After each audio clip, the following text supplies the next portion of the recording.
الحمد لله رب العالمين والعاقبة للمتقين والصلاة والسلام على سيد الأنبياء والمرسلين أما بعد فأعوذ بالله من الشيطان الرجيم بسم الله الرحمن الرحيم الصلاة والسلام عليك يا رسول الله وعلى آلك وأصحابك يا حبيب الله۔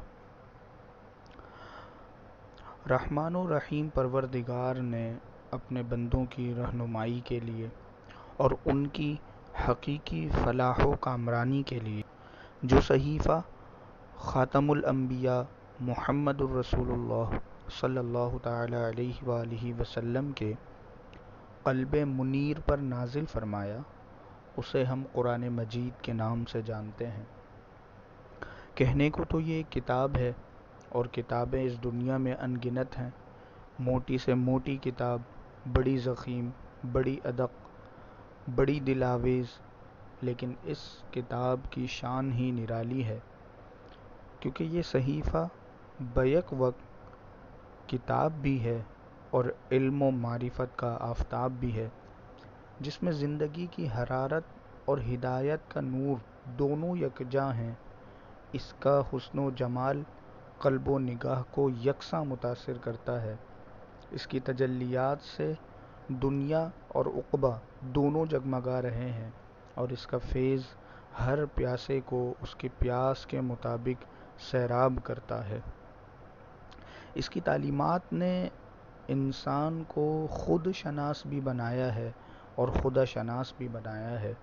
یہ کتاب مقدس ہر لحاظ سے سراپا اعجاز ہے۔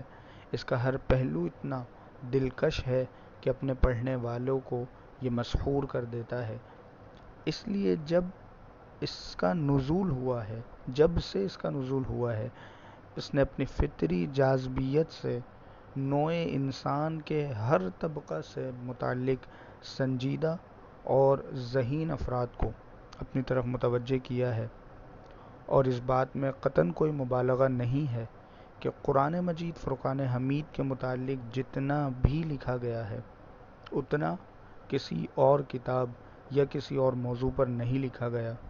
اور حیران کن بات یہ ہے کہ لکھنے والوں میں اپنے بھی تھے اور بیگانے بھی تھے، اس میں محقق بھی تھے اور متعصب بھی تھے، ادیب بھی تھے اور فلسفی بھی تھے، عربی بھی تھے اور عجمی بھی تھے، تو سبھی نے تو اس کی خدمت کی ہے، بلکہ یوں سمجھیے کہ سب ہی سے اس نے اپنی خدمت لی ہے، اور ہر ایک نے اس کی اپنی اپنی استطاعت کے مطابق اس کی نوکری کی ہے، اس کی چاکری کی ہے، اور اسے اپنے لیے باعث عزت اور باعث سعادت سمجھا ہے۔